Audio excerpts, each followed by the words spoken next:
I'm Sean Fennessey. I'm Amanda Dobbins. And this is The Big Picture, a conversation show about beauty standards and body horror. First, lots of news to talk about before we get deep into the body horror, although there are some horrifying things. First of all, I just want to say thank you to the fine people at A24 for showing me the film The Brutalist. I've seen the film. I won't be providing any information about the film here in this podcast conversation. You also have not provided it to me offline, and I tellingly have not asked. Well, the good news for you is that you'll be departing soon and you won't have to have any Brutalist conversations. Well, so they haven't dated it yet. They have not. So this movie is definitely coming out this year. Right. So I will at some point because I'm planning to come, if all goes according to plan, I'm planning to come back for the second half of award season. Yes. Which is like the phase where everybody but you gets to see the movies and then talk about them. That's right. So in a sense, I'll just be like following along with the listeners at home. So we'll see it. Yeah, absolutely. Just not in this calendar year, probably. One thing that I will say that many people have said so far, and this I think helps you. Many people have said. Many people are saying and will say, is that this movie, while 3.5 hours long with a 15-minute intermission, does not feel like that. Okay. It is a movie with incredible pace. Particularly the first half of this movie flies by. So I know, the expansive experience sometimes a concern for you. This is a very long film. You have to make it count. Well, I think that they did. That's all I'll really say. Bobby has seen the film at the New York Film Festival. Bobby will also not share anything about it, but we will talk about it probably like 9 times. Bob and I will talk about it over the next few months. Go on brutal boys mode. What are we calling ourselves? Brutal boys? The Brutalist Boys. Yeah. Are you a brutal boy? I don't want to reveal my thoughts about the film yet. Okay. I hate to set people's expectations for things before they just see it on their own. Yeah, sure. There are no expectations for the Brutalist at this point. It's like everybody's walking in, sad scene, no opinions on canisters. We got it. Did you see any of the canisters at the New York Film Festival? I did not. I did see them sharing the photos of it, but I was like, please keep me far away from that. Yeah, I don't want to be asked to carry something. I don't want to somehow get a job out of this. So here's what I need. I need a Brutalist Boys hat, but inside the circle of the two circles in the B is the canisters. Can someone make me that hat? This is it's A24 has a robust merch program. This is really good. Or you could make like bespoke. That's pretty good. I'm speaking to the listeners who have made us hats Speaking before. Of A24 merch, my friend Gilbert sent me their book for they have a new book that's about movies for kids. Oh, yeah. Do you have it? It's wonderful. Have it. We got it. It's really great. If you have a small child and want to introduce them to, fantastic, short Russian films from the 20s, but also the magic of cinema. I look forward to it's a great book. Updated edition detailing the production design of The Brutalist for my 3-year-old. That's all I wanted to say. I've been whinging about not seeing it. I've seen it. Probably will see it at least 3 more times this year. What style of hat would the Brutal Boys hat be? It's a fedora? It's black and gray. Oh, fedora.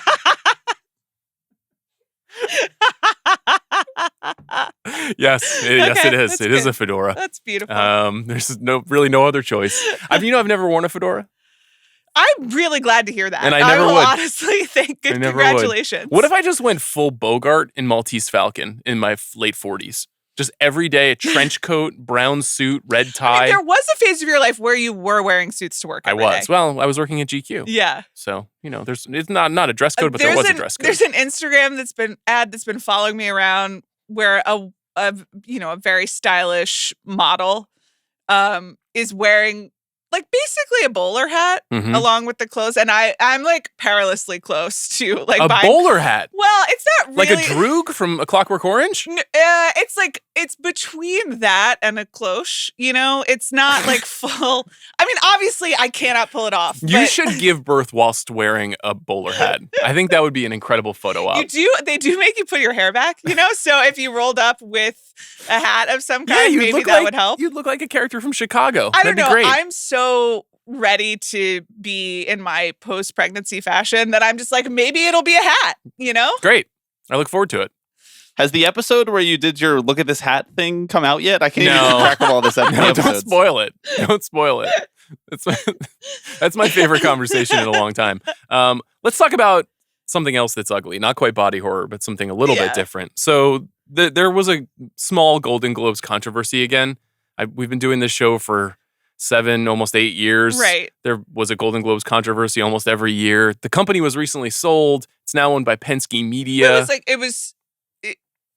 Was it shut down and then sold? I think so. It was canceled because the long running speculation and controversies about these and jokes at the expense of this group of people who really just accepted a lot of money in order to be close to celebrities and put on a fancy awards show. And gave them awards in part because of that. And they also turned out to be often racist or sexual harassers or all of the above. Very sordid history in this organization. over many years. And so eventually all of that was actually reported out. They shut down.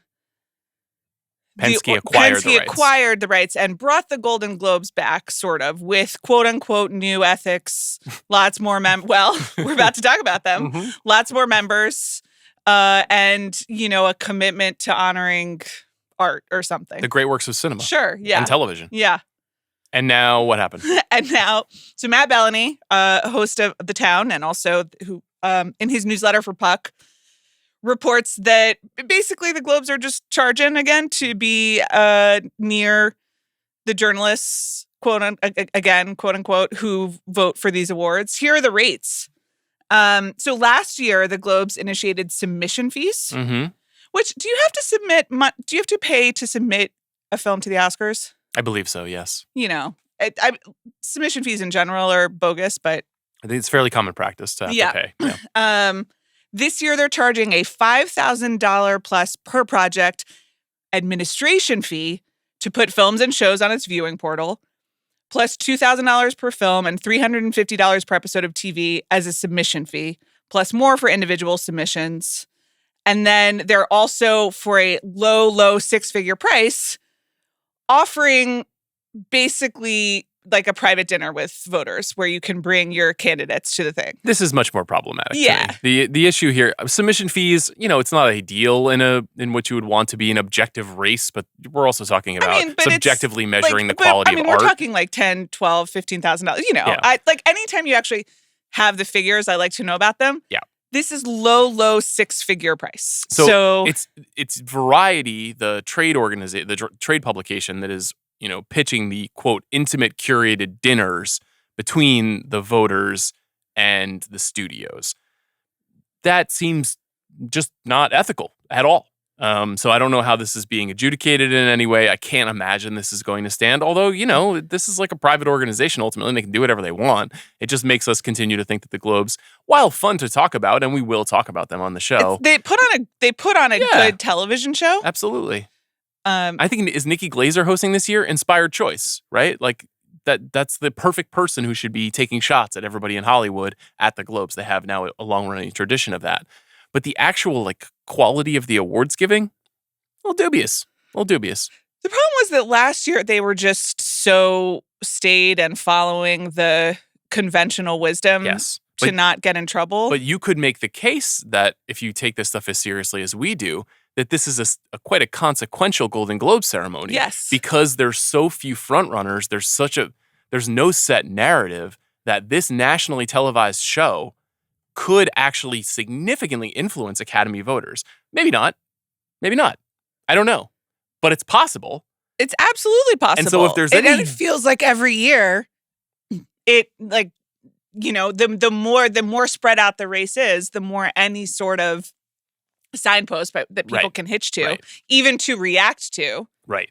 In a non-Oppenheimer style year, for sure, it can be influential. So we'll see what this means. This is such a silly story. It's always a silly story, except when it's a criminal story. But when it's silly, it's really silly. How much would you charge for your upscale dining experience with a guest list of 30 to 40 voters? What would the upscale dining experience be? That's a tremendous question.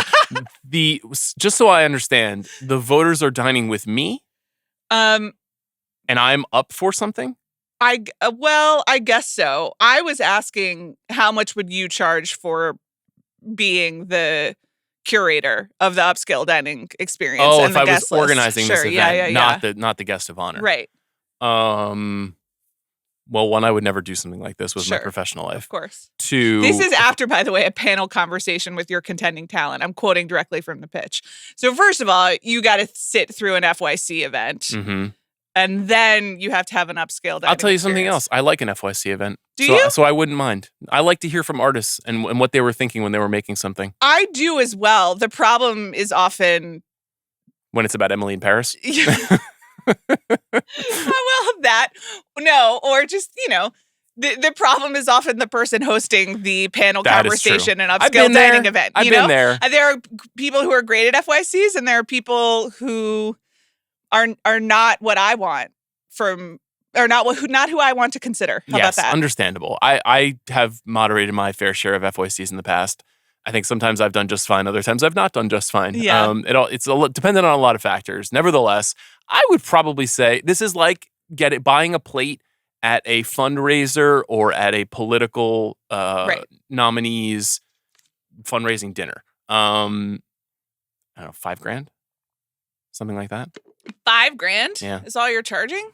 You gotta think big, per man. person. Okay, but all right. But then that's $100,000 in the bag right away. Okay, that's pretty good. Right? That's not bad. Yeah. I mean, if I were being honored, that's a different story. I'd try to bilk them for as much as possible. If I already know that this is faux dealing, right? That there's a falseness to this entire. Would you accept a Golden Globe? Well, we know Tom Cruise won't, and that does influence my decision. We know he's returned. Do we know that categorically? He sent them back before the reorg.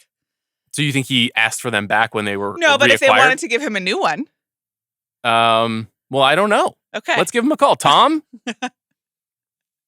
Tom, what say you? Would you accept a Golden Globe? I mean, probably. I probably would too. Yeah, I haven't won a lot of awards. I like to think. Did you see the recent? So John Mulaney spoke at some sales AI conference this weekend and just absolutely roasted them, which is, I love it. Congratulations to him. Don't invite John Mulaney to your corporate sales conference. I'd like to think that I would have that kind of chutzpah to be up there and just be like, you guys are clowns and this doesn't mean anything, but thanks for the champagne. Oh, you would do that at the Globes. Well, that would be dope.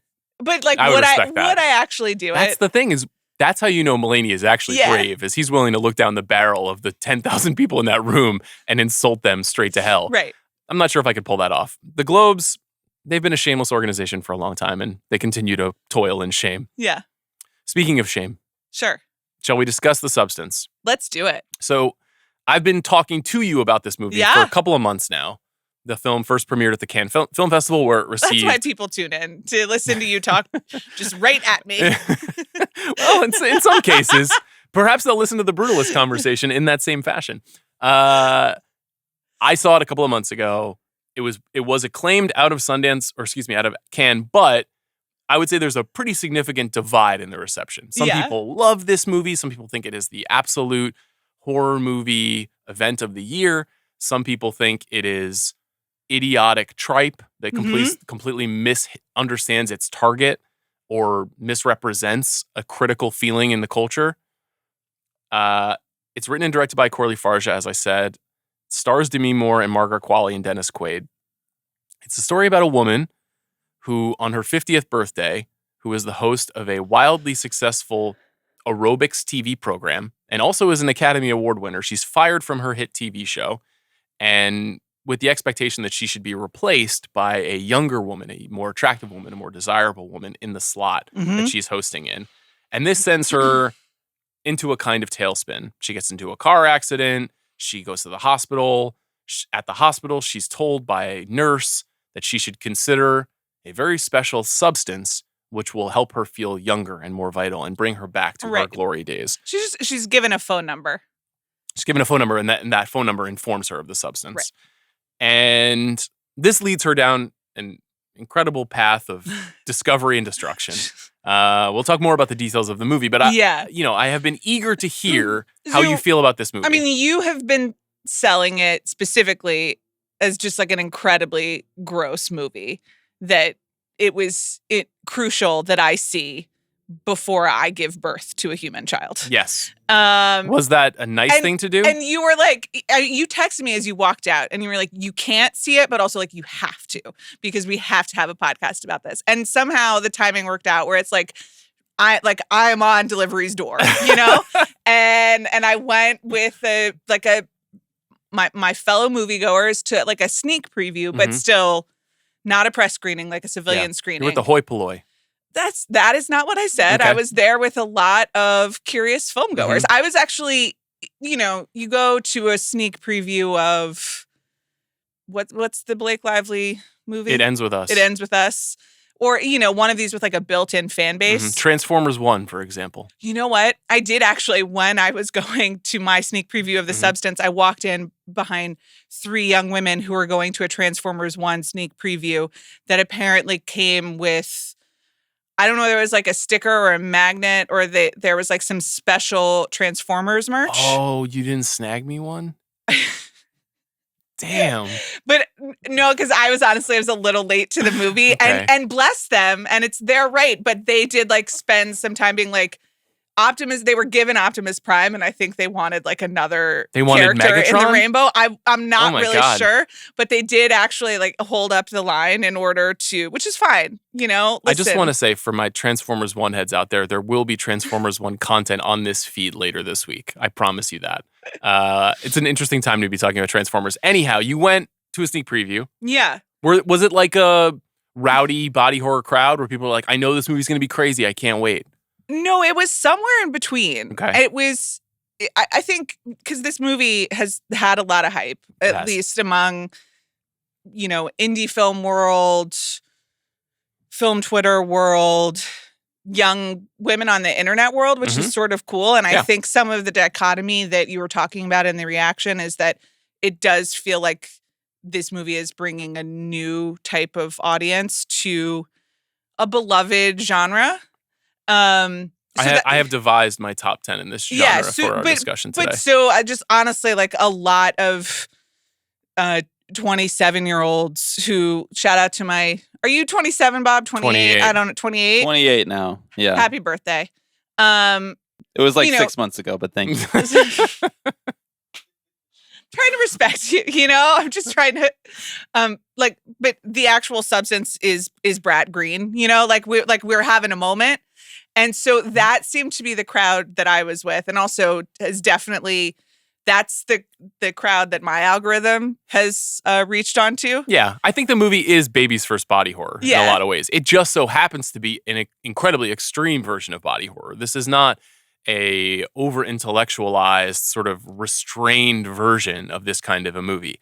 It is, as I said, gonzo. It is big, bold, bloody, splashing guts everywhere. And when it's freaky, it's really freaky. So you did it live up to that billing?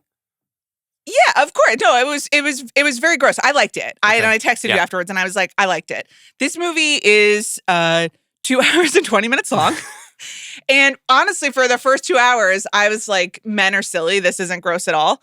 And then I understood, and I was like, oh, okay, I see. I guess the last 30 minutes, they really go for it in a way that I think is both justifies the movie in a certain way. And I was also like, oh, this part is like not for me. And I wasn't upset by it or anything. It's endless. It feels so long. It keeps going and going. And in some ways lands like the blunt force of the movie. Yes, I agree. And it's like pretty funny. I, as a person who was like maybe more interested in the ideas or such as they are than by like 20 minutes in, I was like, okay, I get this. Mm-hmm. And then I thought like the last shot, just like being placenta, was pretty rude. But I was like, oh, okay. Maybe you're just projecting the image, Was it actually placenta? I don't know. It was sort of like crawling placenta at the end. And I was like, okay, this is, it comes for all of us, I guess, in different ways. But no, I was charmed by it. And in some ways I would be more in the baby's first body horror camp than, or at least body horror made to quote unquote our moment, which I do, despite the very ambiguous time era of this movie. Do you think it's like speaking to certain things that are like recognizable, and I appreciated the references? Yeah, I think it's simultaneously contemporary and feels not quite a period piece, but like it's happening in an otherworldly, absurdist Los Angeles. And that is definitely, I think a part of the point. I've spent a lot of time reading a lot of criticism of this movie. I usually try not to read too much criticism of a movie before we do an episode, but in this case I read a lot because of the divisiveness.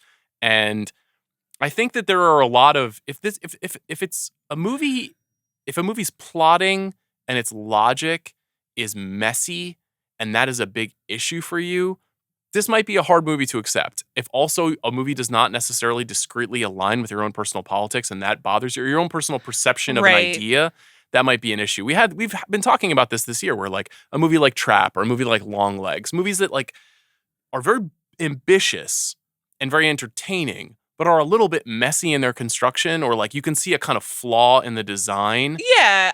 This movie has some of that. It has a bit of that, but to me also, it has a little bit of the Pussy Island. The idea is the text is the thing. Yes. Now I think it's an interesting idea, if not a new one. And there are a few scenes that complicate it or have stayed with me in one way or another. But like, you know, it is what it literally says on the label, that in the like very lovely like hims, hers packaging send out, which was very good job them. That was genuinely the production design of this movie is remarkable. And is like a huge part of it. Yes. So at some point, you know, and I think we gave Pussy Island like a hard time for being like this bad. Yes, like yes and, you know, but the negative yes and. It's a very good point. But in this case, because despite it being a movie called The Substance, so much of it is about the style and what is on the surface. I was like okay with it. Again, it went on a little long, but I am okay with the sort of one-noteness of it. Yeah, I think it's a very fair point about Blink Twice and maybe some of the... Oh, that's right. Sorry, they changed the name from Pussy Island to Blink Twice. They did, yes. Sorry, it's Pussy Island in my head. I mean, that would have been a more apt title for the film. The Substance, I really, really liked. I wouldn't say that I'm like, this is the 5-star masterpiece of my life. I really, really liked it. I liked it in part because in addition to it being such like a bold experiment, it's a movie that I think has a much bigger sense of humor about itself than a movie like Blink Twice, which I feel like ultimately lands at this like really kind of gravel-toned, like, God, this sucks. Obviously, the idea of aging in Hollywood, aging as a woman, period, the pressures applied to you by the media at large and also by the, you know, social norms. Those are kind of deep and important issues. I mean, kind of talk about whether or not the movie really knows how to quite classify some of those feelings in the right way. I've been looking for more writing and point of view on this movie from candidly women who are above the age of 40. I'm not super interested in like 22-year-old point of view 40? Of this movie. Well, I'm so glad you're here. But even more so, I think I'd love to see like a 65-year-old woman's perspective of this movie. Yeah. I can't bring that to the table. What I can bring is like an absolute obsession with, you know, the movies of Frank Henenlotter and David Cronenberg and this long tradition. Which is what everyone is calling for when we walk out of The Substance. Thank you so much. But obviously, Fargeat is in conversation with those filmmakers too. You know, when I asked her, like, what was the first body horror movie you'd seen, she said The Fly. Like, she is so heavily influenced by someone like Cronenberg. And there is a small generation of filmmakers like Julia Ducournau, also from France, who made Titane and Raw. She's also working in the same form as Cronenberg. I can bring all of that stuff to a movie like this and have a lot of fun with it. Yeah. And just know that it is go for broke, that it's like mania and intensity is so ratcheted that I already like feeling uncomfortable in a movie. I already like kind of squirming in my chair and being wowed by someone pushing it to the 11th level. That when you take the admiration for this kind of a movie, you take what I think is like clearly a good idea for a movie, whether or not it's like fully executed is a good idea for a body horror satire. And then the third level of this is just new. There hasn't really been a horror movie from this perspective, I don't think, ever. I mean, maybe like if you want to extend it to God, what is the Joan Crawford movie starring Faye Dunaway? You know, like No More Wire Hangers. Oh, right. That is like a version of this where it's like it's extremity and it's almost like camp mania, makes you feel and see the world from a kind of maniacal perspective where like in fact, Joan Crawford had the world kind of encroaching upon her, and it made her crazier and crazier, and it made her a crazy mom. And I think the way that movie was divisive, this movie feels like it is too. I just had a lot of fun, and I wasn't really hung up on if you stay in longer than 7 days, sue the person who's part, that stuff that didn't bug me at all. The people, once again, Reddit brain needs to take a break, Yeah, that is what it is. And that is some of it. And obviously there are inconsistencies, and there are even inconsistencies or things that are kind of left unexplored that I think would have been more interesting to me anyway than just 30 minutes of teeth sticking out of weird places. But that was awesome. Again, shout out to every production design, makeup, all of the above. They went for it. Do you feel aligned with the perspective of the movie where, women, beautiful or not, are compelled to feel like they constantly have to be doing things to maintain a level of beauty, for lack of a better word, to feel okay about themselves and to exist professionally? Sort of, yes and no. And that's the interesting part of it, right? Is to a certain point, whether, what quote unquote this substance is and whether it's standing in for Botox or Ozempic or retinol, which I don't believe that conversation has aired yet, but in a future life, Sean gets to learn about retinol, which is exciting for everyone. And the things that you do to your body, and also the things that your body does, really at any age, man or woman, but certainly as you get older as a woman, what your body does versus what you see in public is quite different. And I guess also this movie is very it is skewed to conventional is not really fair because it's really just American Apparel certain 2008 beauty standards or Jane Fonda Jazzercise standards, which is the obvious reference to me at the beginning, but that there is one way to be quote unquote attractive, and anything that frays from that becomes a threat to you. I guess I grew up in that world, so I'm aligned with some of it.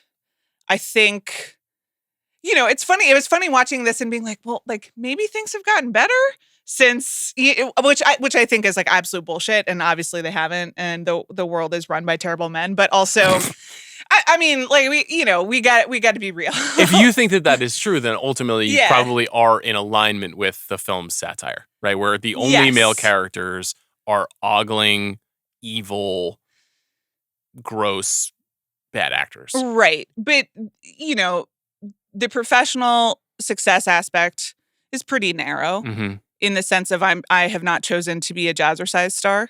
I am on camera despite everything that I saw that fought. fan cam on the internet. that was great. What a star you are. You are an Elizabeth Sparkle all your own. That was listen, I appreciate it. Everybody needs a boost, especially in late pregnancy. On the other hand, I didn't really understand what was going on there. What are you talking about? I do, but it's better if I don't. It's better if all those kids, I love them. I appreciate you guys. I do hope you guys are also still going outside. I also, my favorite comment, because I read a few of them before I closed, was, I don't know who this woman is, but I support you. And and that is really what we're looking for. And I don't know who that woman is either. So I think that's actually relevant to the substance because I think the Elizabeth Sparkle character, it's clear that she was someone in this universe, in this world, someone of significant note, but maybe, it's clearly on the kind of back half of her career. Sure. Do you think that the intention is to make us believe that once upon a time she was that she was kind of turned into a person who was obsessed and consumed and destroyed by her own vanity, that the circumstances of her own success have uprooted and destroyed her own psyche. Yeah, I don't know that the movie really pins that down. And that is one thing that to me is more interesting than like pure gross out. Mm-hmm. Is the character's relationship to what she's doing to herself, and spoiler alert, the character's relationship to the other to Sue, who is, as the substance admin team repeatedly reminds her, is not another person, it's you. They are one. They are one. But like, they're obviously not. And are they not? This is something I do want to talk through with you. So the way that they are presented and the way they feel about each other is almost instantly adversarial. Mm-hmm. And does that not reflect the self? I felt like it really accurately did. These sort of competing impulses that you share about what should I do and how should I do it and what's better, what's good for me versus what do I want. You know, that the older character, the Demi character,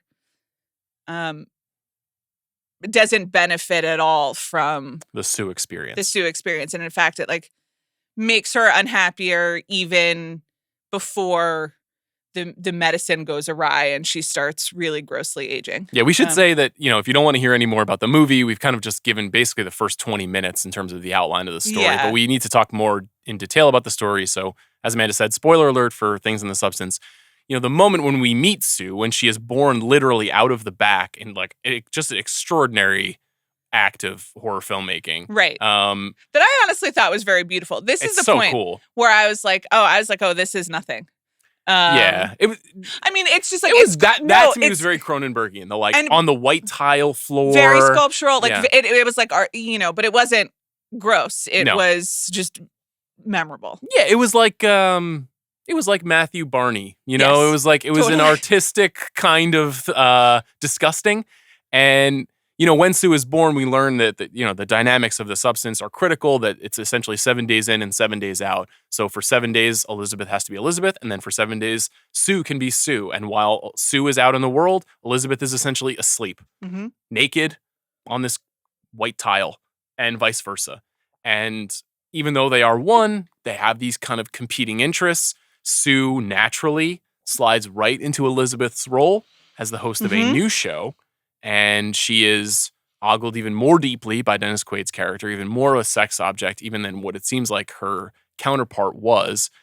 And the way that the movie portrays essentially like the male gaze, like the masculine impulse towards sex, is really interesting to me because it is, I think you could say on the one hand, it's like ridiculous. It's like Margaret Qualley's like boobs are bursting out of her leotard and there's like ass shots galore. Like the camera is obsessed with recreating its conception of the male gaze.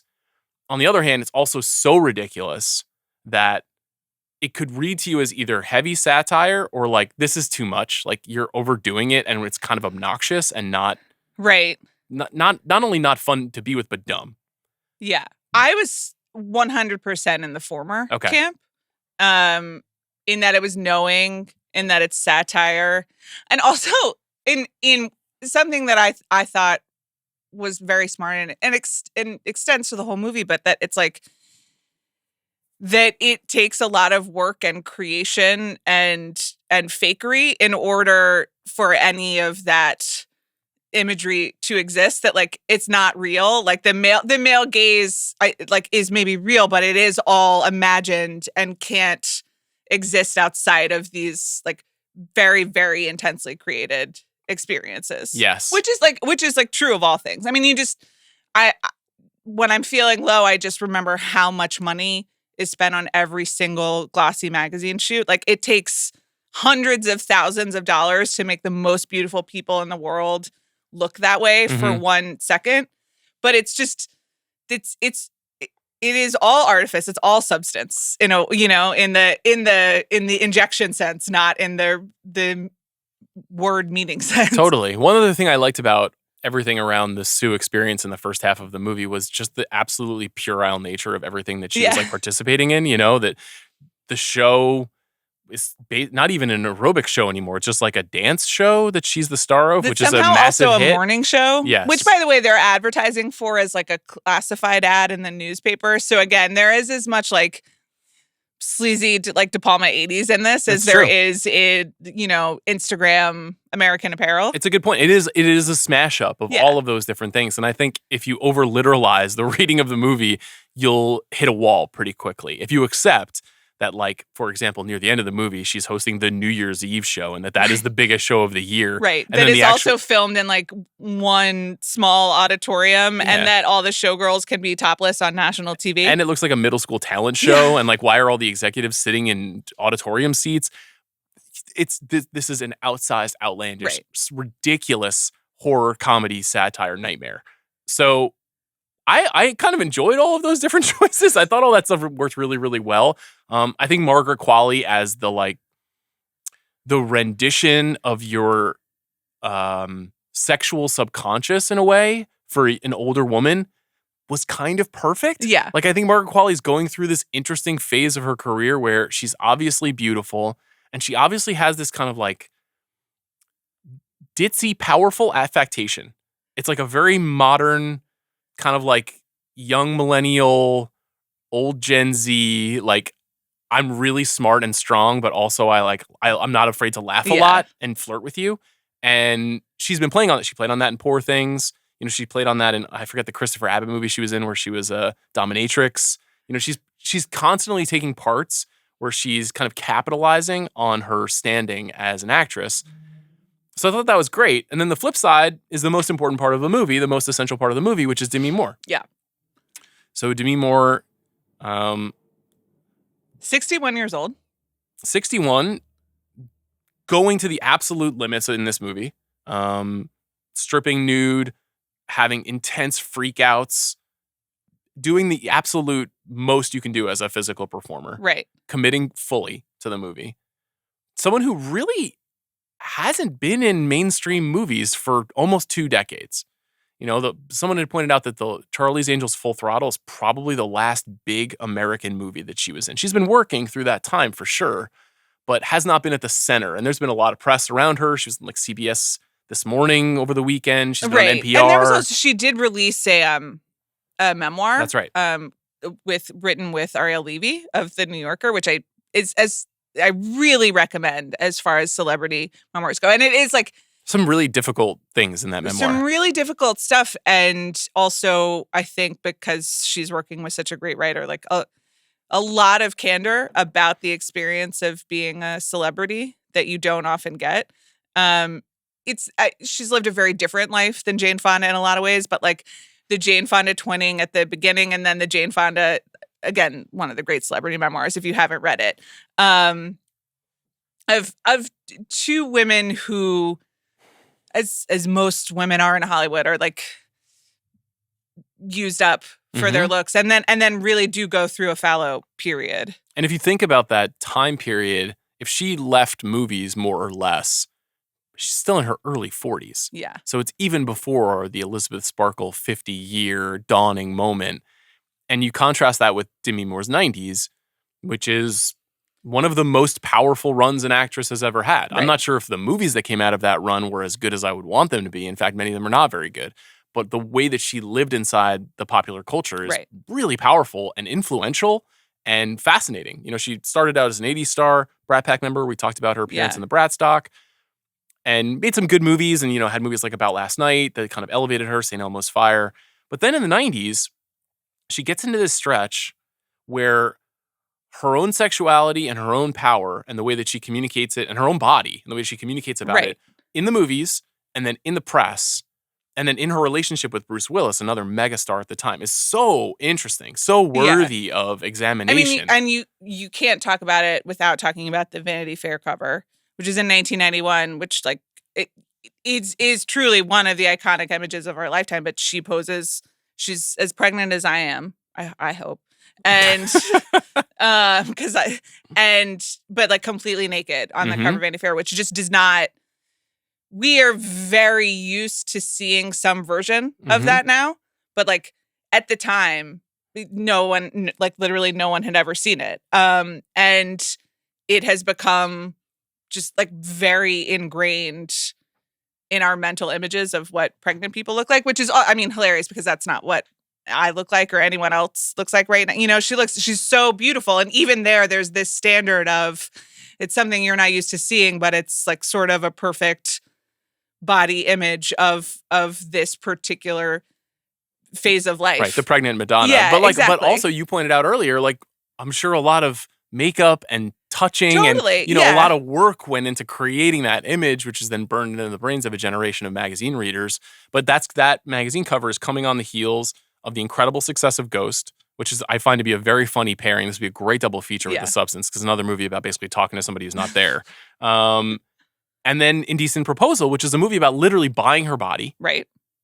And then Striptease, which is a movie about literally amping up her body and then selling her body. She's also in The Scarlet Letter, and she's also in G.I. Jane, also movies about her body. Like, this is the core theme. And also Disclosure, right? And Disclosure. And Disclosure, Bill great point. Simmons is like favorite movie we haven't done in Rewatchables. Right. So those movie choices reveal both what Hollywood is interested in her, and what kind of parts she's interested in because of the amount of power that she's wielding at the time. And this very uneasy tension between success and ownership and desire and everything that comes in between those things. So she's the perfect person to be Elizabeth Sparkle because of the experiences that she had as an actor, as a movie star. And I thought she's like extraordinary in this movie. I don't know if this is the kind of movie that the Academy is ever going to get its head around, but this is without a doubt mega worthy to me of a Best Actress nomination. She's incredible. There's one scene, which to me is the best scene in the movie, and it's just her in the mirror. She meets some guy from high school on the sidewalk, and in a moment of feeling low about herself once Sue is out in the world gallivanting, she agrees to have a drink with him, and then it's just her getting ready for the date. And it's her doing, honestly, like a bunch of get ready with me videos. Mm-hmm. And she's like doing different makeup things. And she looks amazing at first, and then she sees a picture of Sue, and she's like, no, I got to go back. And the time that she's supposed to meet the guy keeps passing, and she has like a total freak out, and at the end is doing clown makeup. And that's like probably also the most grounded scene in the movie, which is maybe like why it's memorable, because everyone has been in some version of that. But it's her in a white box staring at a mirror, just using her face as as a canvas, and it's really incredible. The other thing that we just got to point out that makes her genius casting and adds another layer to this movie is that Demi Moore is 10 years older than the Elizabeth Sparkle character and looks fucking amazing. And like, you better believe that my warped brain spent a lot of time just being like, okay, so doesn't look like fillers, or the fillers have been dissolved, maybe facelift at some point. I don't think there's it's like, but that's what the movie's about. I know, and it's amazing. And she is clearly game for it, and the movie is aware of it, and it's an amazing text, like, within the thing. Right. Because she looks fucking incredible. Yeah. This would also be a very interesting pairing with Baby Girl, which we'll talk about probably early next year, but another movie that is playing on the very specific life decisions and like amplifications that actresses pursue, and then portraying those things in a movie and making you think about what the industry that they operate in is enforcing upon them in some ways. The thing I like about that scene that you talked about with Elizabeth is that it is a very contained literalization of her psyche. And I feel like the movie at large, where she lives in a Los Angeles that is like basically empty. She lives in a world that is kind of production designed to like a level of fakery. It feels like you're inside of a dream more so than it does in a grounded world. The fact that just like in Fargeat's first movie, Revenge, the movie has this sort of like proscenium theatrical experience where there are these huge sliding glass doors in the home where the two characters are staying for the weekend. And so everything that happens on the other side of those doors is this like desperate call to going out into the wilderness. And in this movie, you have the similar, like this picture window out into the greater Los Angeles and a billboard of Sue that Elizabeth is confronted by once the substance has taken hold. And that many people have pointed out does bear a remarkable resemblance to the alley billboard from A Star Is Born outside the Chateau Marmont. That's right. And it does also seem like the home is positioned there-ish in the hills. Yeah, I don't think they shot in Los Angeles, but it does feel like they're recreating well, I mean, like that. whatever they're anyway. But that everything is just like you're being forced to confront yourself all the time. Yeah. When you're a person who's known best for your looks, that you're constantly having to look at how you look to make sure that you look the way that people want you to look. Right. Which I don't have that problem. You know what I mean? Nobody cares really how I look. It's not really an issue. And if they do, that's on them. I'm really not super concerned at this late stage of my life with like looking like shit. I want to look okay. I want to look presentable. Yeah. But I think that the movie does a really fine job of showing you just how crazy this can make you feel when you are expected of this all the time. What else? What other things about this jumped out at you? I don't know how much you want to talk about the crazy finale. It is profoundly gross and funny. It is funny though. It was interesting. It was only getting like very, very quiet, nervous chuckles in my screening. And I've seen a lot of reports of people just being like, it was just like a total barn buster. Okay. And I guess that depends on what kind of audience you are and what you're going for. But people mostly just seem to be squirming in mine. I mean, it's gross, so I understand why. Did you feel like, well, I'll ask you this. Yeah. If you could take the substance, would you take it? No. I mean, it seems honestly like a lot of maintenance. You know what I mean? And a lot of like, I understand people are like, well, this science doesn't add up, but it's just like, you really got to stay on it. You got to do the bags every day. I don't know. Like post IVF, I'm not trying to do any more shots than I have to. You know what I'm saying? Like that shit was so annoying. But that's like a particular. It's quite a syringe preference. In this movie. Yeah. Yeah. I mean, the syringe is not the problem, but it's just like the amount of measuring, and the titration that you have to do yourself. What's titration? I don't know. Isn't that when you're just like, okay, I need this much of this thing and this much of the other thing? Okay. I'll go with you on that. They make it like pretty user friendly. I don't want to be doing science, at home. Despite your interest in Science Corner. That is true, but that's more theoretical. The thing is, I feel like this movie is not really, I know it's not really about science. The substance is about science, but this movie is a movie about addiction in addition to being a movie about beauty standards. Like this is what happens when you become completely consumed by something. Right. And I think it's a very accurate representation of that intense, terrible feeling that addiction can lead you to, where it's sort of like, it dominates your mind. Anytime you're on it, you can't do anything. And anytime you're not on it, all you're thinking about is getting on it. And the movie is really, really smart about every time Sue is out in the world, she's worried that she's going to have to go back to being not Sue. And every time Elizabeth is out in the world, she's worried about... Well, she's not out in the world, yeah. That's true. When she's, binging in her house and worrying over her gnarled witch finger. Right. But she's concerned about how she needs to go back to being beautiful to keep things on pace. Maybe she can find a way to fix the things that are wrong with her. That's obviously also a key trait of addiction, is sort of like, if I can get one more hit, I'll be okay. I'll be okay. This will make me feel okay. I thought all that was really, really good. I did as well. And like, the addiction thing didn't jump out to me as much as the youth thing because of course I'm a 40-year-old woman living in the world today. Yeah, in Los Angeles. But that's a nice thing about it, is that it does speak like on different levels. And also, that maybe you walk away from it being like, I wish it had spoken more to my issue, but there are several issues within it that everyone is kind of interested in. It's very true. So I didn't really get the Dennis Quaid character besides the gross eating of the shrimp, which was really good. It was another actor who was supposed to be in that part. I'm trying to remember who it was. I don't think it's the actor that's the issue. It's just sort of like, obviously male gaze, misogyny, men, discard us or whatever, which is like, sure, that's true. You know what it was? It was Ray Liotta was originally cast and he passed away. Oh. So Dennis Quaid was cast in his place. I think that character is the bluntest object in the movie. Agree. And he is meant to represent all leering men and all men in power. His character's named Harvey. So I was like, I get pretty this, obvious. And it's like, it's both underbaked, but also I didn't really need it to be fully baked. I was like, yeah, I get it. Those men are bad. The other things are more interesting to me. But, I thought it was interesting. Would you recommend this movie? Yes. Yeah, I would too. It's really, really good. And if you're like really, really, really, really squeamish, you can leave with like 15 minutes, I think you miss a huge point.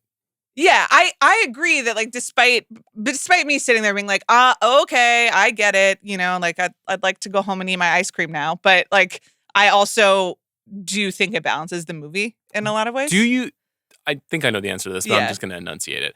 Do you think that being held to these standards, not you personally, but the royal you, being held to these standards, taking Ozempic, getting Botox, getting plastic surgery, going to whatever means. Taking Ozempic for beauty reasons as opposed to health reasons. Correct, yes. Yeah. Doing all of these things to keep up, to try to stay as young and as beautiful as possible for as long as possible, does ultimately result in what the movie shows you that it results in, which is that it not only turns you monstrous, but it blows you up. Quite literally blows you up and ends up in your death.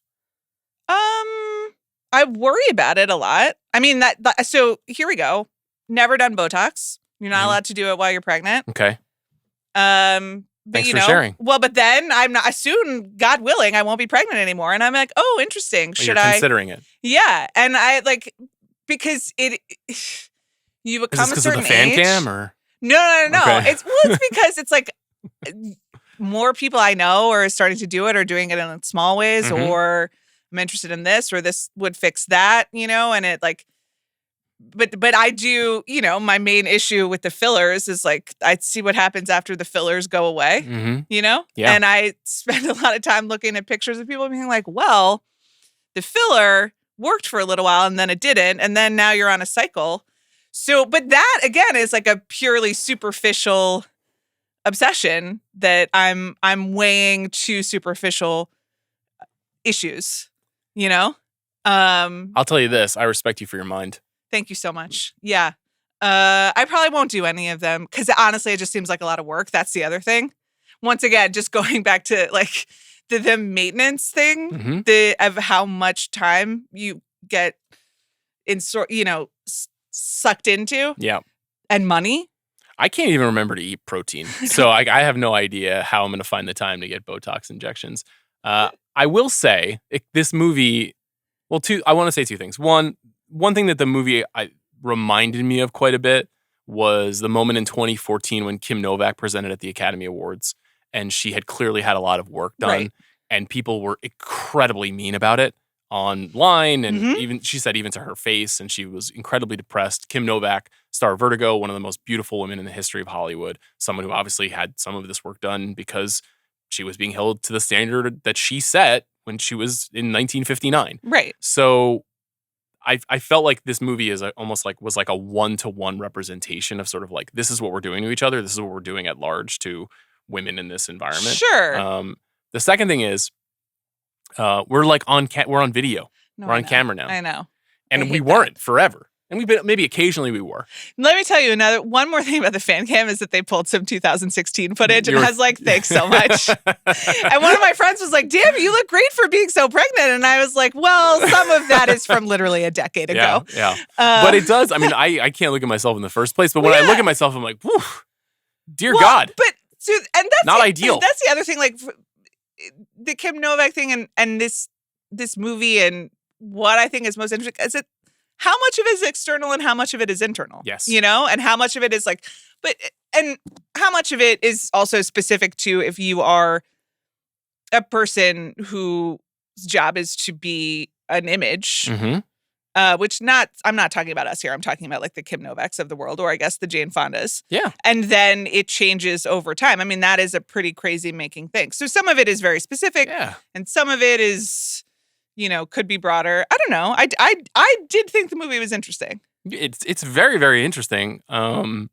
It's arriving at this really funny time too. There's another movie that opened very in only 4 theaters this week called A Different Man, an Aaron Schimberg movie starring Sebastian Stan and Adam Pearson, that it feels like fated that they would open on the same day. I hope more people get to see this movie and that it opens more widely. It's actually an A24 movie that I think also played the Cannes Film Festival. And is a fascinating flip side, and not quite the male perspective, even though it's male characters, but it's a about a man who is born with a disfigurement and has a surgery Right. that changes his face to look more like Sebastian Stan's face. Right. And then he meets a man who resembles his old self in a wild series of events. And these two movies are like so in conversation. Yes, and it's crazy. It's equally like sort of surreal and dreamlike or nightmare-like, as the case may be. But it does not have that psychotic, excessive, hard-cutting insert shot mania that this movie that The Substance uses. It is a much more circuitous and ambiguous kind of a. It is more like a dream, and The Substance is more like a nightmare. Yeah. I really, really liked it. I hope more people see it. What are we doing with releases? This movie is less commercial, so I don't know, but it's very small. But it does also feel like another Oscar potential for Adam Pearson. Like it is possible. I walked out being like, wow, let's He's get amazing. that going. He's in another Schindberg movie called Chain for Life, which you can watch on YouTube. I would recommend people check that out. He's a great actor too. I thought Stan was amazing in this movie. Yeah. Fascinating fall for him with The Apprentice and this movie and his. And then the Thunderbolts trailer out. I didn't watch it. I didn't watch it either. Yeah. Perhaps I will. Okay. I've got Florence Pugh back on the brain, having just seen We Live in Time. Body horror. Let's talk about it quickly. I'm going to do kind of an impromptu Hall of Fame here for you. That's cool. You've probably seen a couple of these movies, but not many. Yeah, of course. What does one need to qualify? I think it's fairly understood. If the human body is going into an incredible state of shock or transformation, and that is somehow a representation of a psychological pain, trauma, inefficiency, you're watching a body horror movie. If you've got a hole opening up in your chest that's meant to represent the unfillable void of human pain, as David Cronenberg likes to show us, you're watching a body horror movie. If you are turning into a fly, you're watching a body horror movie. If you are devouring live flesh because you have a bottomless need to be filled with other people's pain, you're watching a body horror movie. If you turn into a wolf, you're watching a body horror movie. Yeah. Should I keep going? Sure, yeah. If an alien is born from your uterus, you're watching a body horror movie. That's the number one. Yeah. But is that one psychological? What do you mean? Alien? Yeah. The film Alien? Yeah. Is it a psychological horror movie? No. Right. That's you were saying, but is it like representing alien is born trauma? Out of the chest. No, I know. Yeah. It's a chest burster. Yeah. And a face hugger. Yeah. I'm going to give you 10 movies. Okay. Actually, more than 10. I've cheated a little bit. Okay. Number 10, Altered States. Mm-hmm. This is a Ken Russell movie written by Patty Chayefsky, even though Patty Chayefsky somewhat disavowed Ken Russell's adaptation of the movie. It stars William Hurt as a scientist who goes into a deprivation chamber and experiences what one might experience on all kinds of hyper attenuated drugs like LSD. Okay. And because of those experiences, he comes to believe that he is devolving into a kind of feral creature. Okay. And at night turns into like a kind of wolf creature. Okay. An animal, but also experiences the 9 dimensions of the universe. Cool. Simply one of the craziest movies ever made.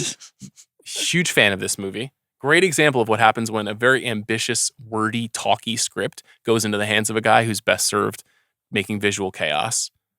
That's number 10. Number 9, Carl Freund's The Wolfman. I was thinking about like the Universal monster movies. So you've got Frankenstein. Mm-hmm. Could be considered body horror. You've got The Mummy. Mm-hmm. You've got Dracula, of course. Mm-hmm. You've got The Wolfman. You've got The Invisible Man. And you've got The Creature from the Black Lagoon. I think those are the big 6. Okay. Do you think The Wolfman is the right choice for this particular strain, or would you take Frankenstein in this place? What are the circumstances of the Wolfman becoming the Wolfman? He gets bit by a wolf. As opposed to being someone else's creation. Correct. So it's really, do you fear nature or do you fear other people? Well, we know you fear nature.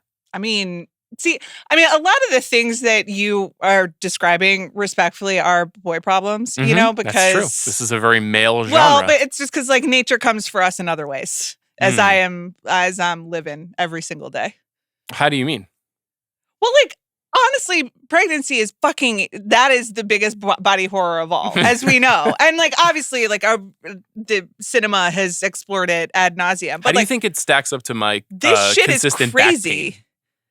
It's, I mean, like I have my back pain at 2 and you're at a 10? I have an actual parasite in me who I love very much, but like spend the first 3 to 5 months trying to kill me. Mm-hmm. Or not really, but like sucking all of my lifeblood away. He needed me to stay alive so that he could stay alive, but it like is essentially a parasite. Mm-hmm. And then is just taking up all my living space. Can't wait to pull him aside like 13 years from now and play him this episode. Listen, buddy, I love you, but like I'm gonna be very real with both of the young men in my life about, and then the way they get out of there. Yeah, it's wild. It's just fucking extraordinary. Yeah. Like, what are we doing? Yeah, I was there once. That was wild. Like, that was quite a time. Are you serious? So, and then there is something beautiful about it. It is horrifying. I mean, but there is cool. something beautiful it's about like, it. It is at this point like pretty weird that there's just like a baby in there. You know, like that there's That's magic how John or whatever. Hurt felt in Alien. He's like, No, this is magical. but I feel like John Hurt most of the time at this point. It's just like something is about to like burst out of me, and like I can't sneeze without being like, oh God, is it gonna like tear apart? Like you know, it's that, and then this is the system they came up with. It's interesting that nature's pretty weird. There are a lot of metaphorical versions of pregnancy in horror movies, especially because so many of these movies over the years have been made by men. There is one that I'll get to that is made by a man, but I think reflects some of what you're describing that I don't think you've seen. Number 8 is Raw. I did mention Julia Ducournau and her very particular strain of psychotic body horror. This is her first film. It's about a girl who goes to college and becomes maybe or maybe not a cannibal. Yeah, hell yeah. What's up, my guy? Let's watch Raw together. He's literally just like, hello, you called. Absolutely incredible movie. Very much worth your time. Super funny movie about feeling displaced at college as well. Okay. Next on my list is Georges Franju's Eyes Without a Face, which is about a plastic surgeon who wants to perform a face transplant on his daughter after she was disfigured in a car accident. Okay. Would you ever do surgery on a loved one? No. Okay. What if you were a licensed surgeon? Am I a good surgeon? Is that like my calling? You're good at a lot of things. Well, I know, but like, you know, handiwork. I don't know about my like That's mechanical a good point. skills. A little bit of a klutz. Yeah. Not ideal. Not sure. You know what? So I've been getting into some crafting with Knox, and I honestly like it's been better than expected. The bar was pretty low. Okay. But I am a little klutzy, and I also don't know that I have the precision. I don't know that I would trust myself. I can say you will not be operating on me anytime soon. Number 6, I have a trilogy of Frank Henenlotter movies. The movies are Basket Case, Frankenhooker, and Brain Damage. I'd like to tell you a quick story. Chris Ryan and I went to an all-night horror festival in October. It's put on by the American Cinematheque. Last October, yeah. That's right. Yeah, I remember this. It's one of the coolest movie nights of the year for me. I love a horror movie marathon. Sit down. First movie, I think, was Stuart Gordon's Dolls, which is a movie about killer dolls. Sure. Second film, Frankenhooker. Okay. Chris had never seen it. Let's just say, even for CR, who traverses in the awkward unknown. He does. He was like, is this really happening? Henenlotter makes like a very funny, very ridiculous version of horror movie that is very low budget, very gross, very funny. Basket Case is kind of his best known and biggest movie. It's about a guy who is separated from his conjoined twin, who's disfigured and lives in a basket and is a killer. Is crazed, split half. Frankenhooker is about a woman who dies in a terrible lawnmower accident and is then reconstructed. Yeah. But she's reconstructed with a new sexual impulse that makes her crazy for sex and prostitution. Okay. Super normal movie. Yeah. Brain Damage is about a guy who gets a brainworm in his head, and the brainworm begins to become his leader and best friend. I'm letting RFK it. Jr. I'm just letting it go right by. I'm not saying absolutely. anything. Is there a Nutzy-esque character in that movie? I'm not sure. Those movies are crazy. Speaking of crazy movies, this is probably the craziest movie. This is the movie I've seen brought up the most when talking about the final 25 minutes of The Substance. And that movie is Society, which is a Brian Yuzna 80s horror movie. It's like very similar because it's so clearly a comedy in the way that I feel like The Substance is so clearly a comedy, even though they're both technically about the same thing. It's about a Beverly Hills teenager who thinks his parents are part of a cult, and he starts to like investigate. And it's all about the social elite and rich people and how they're monsters. And it's like super one note, but also hilariously gross. Like the grossest fucking thing you'll ever see. Another true story. I wanted to prepare for this, so I was trying to find a copy of the movie Society, which I don't own. Arrow put out an amazing Blu-ray of it, and I couldn't find it. It was not available on Arrow's website. It wasn't available on Amazon. Went to a store, it wasn't available. I'm in the video store with my daughter yesterday. We're having a day together. And I'm letting her pick out anything she wants at the video store. So she grabs, Inside Out 2 is prominently displayed, of course. Okay, because it's just come out. So she's like, I need to see Inside Out 2 again. We go to the kids section. For whatever reason, she was like, I really need to see the Black Cauldron. Okay. The kind of like mid-period Disney movie. Okay. Well, I mean, it's Halloween season. It is Halloween season. And you guys are starting yes, early. And she's loving Halloween. And then Thumbelina. She grabs Thumbelina. Oh, okay. And then Dad saw the Arrow Blu-ray in a glass case at the video store. Wow. So Society was there. And I bought it. Yeah. And so we bring the Blu-rays home and we're showing Mom everything that we got. And the Society cover is like the grossest thing you'll ever see in your life. Right, yeah. And Alice was like, I want to watch that. Yeah. So that's the end of my story. We're doing really well. But she wasn't grossed out by it. No. She's like, that's Dad's movie. Yeah, I have noticed that there is this thing. Knox doesn't know yet to be grossed out by like a lot of Halloween decorations and things that are supposed to be creepy and scary. Yes. And he's just like, what's that? These are things we There's put a man. on them. Yeah. Yeah. So, maybe Alice is ready. Maybe it's just beautiful. Society is so gross. It's fantastic. Number 4 is Alien. All time. It's an incredible film. Yeah. I think you should watch it tonight. Alien again? Yeah, I think you should check it out. And double it with Prometheus. I do think that we did Ridley Scott rankings the last time I was pregnant, and I rewatched Alien, like while pregnant. I think you did too. So I'm hardcore. What can I say? You are hardcore. Number 3 is even more hardcore than that. It's Possession. Yeah. Directed by Andrei Zulawski. It stars Isabella Gianni and Sam Neill as a couple who are about a woman who asks for a divorce from her husband. And she seems to be exhibiting a kind of mania in the aftermath of this request that he can't totally understand.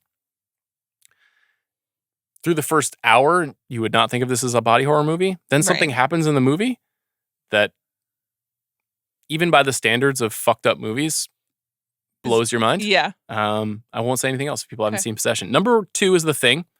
John Carpenter's masterpiece. Classic, yeah. We were talking about it recently with Chris. And then number 1, I just put the David Cronenberg Wing. Sure. These are the movies that are in the Wing. The Fly, Scanners, Videodrome, Dead Ringers, Existenz, Shivers, Rabid, and The Brood. The Brood is the one. Okay.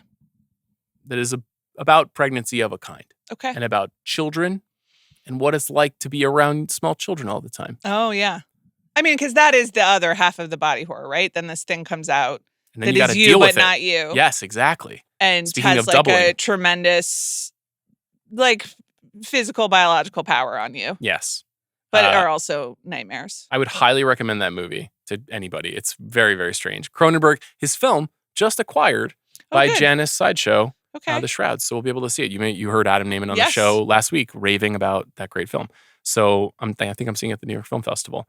Couple of honorable mentions. Death Becomes Her. Have you seen that one? Of course. Okay. Come on. Death Becomes Her would also be a great Yes. double feature with The Substance because it's pretty much in the same beat. Yeah. This is what rich people in Hollywood expect of their beautiful women.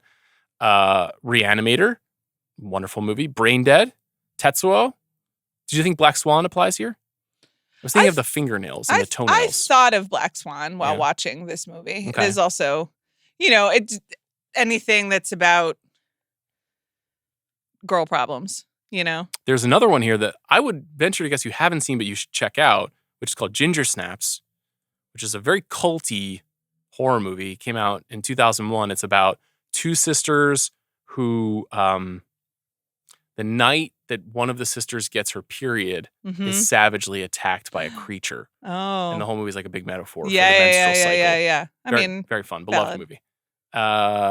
Malignant, Cabin Fever, My Beloved Demon Seed, probably the most fucked up movie on this list. Okay. It's a movie about how an AI robot that builds itself rapes Julie Christie. Super chill movie. Yeah. Take that, John Mulaney. Here's my last question for you. Is Rosemary's Baby a body horror movie? And if it is, shouldn't it be on the top 10? Well, is it, I mean... It's as though the devil implanted his seed in you. I mean, that's horrifying. Right. And it's it's Mia Farrow's body.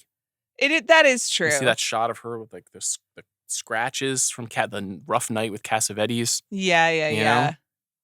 But I mean, yeah. It's not classically defined in marks. this way. Yeah. I don't know. It seems, I guess it is ultimately about the horrors that your body can produce. That's right. The evil inside us. I mean, that's kind of like why but and a woman's body in particular. But I don't know. It's slightly more psychological than. So I think this is fine. Okay. I want to thank you for going to see The Substance. Sure. I had a nice time. Glad you liked it. Yeah. When's the next horror movie you think you'll watch? I don't know. I've been in like a pretty good rhythm. Yeah, you've been very open-minded. So think about all the things this show has done for you. Yeah, it's so true. I'm Fan so grateful. Cams, horror films. It's all going great. I mean, what's the next, like... Terrifier 3, which Dan and I have been keeping you apprised of. Right. And I saw the trailer for it. The trailers before... Hold on, let me see if I can remember. The trailers before... The Substance were incredible. It was Smile 2. Yep. Anora. Megalopolis. And the Terrifier 3. We are eating. That is tremendous stuff.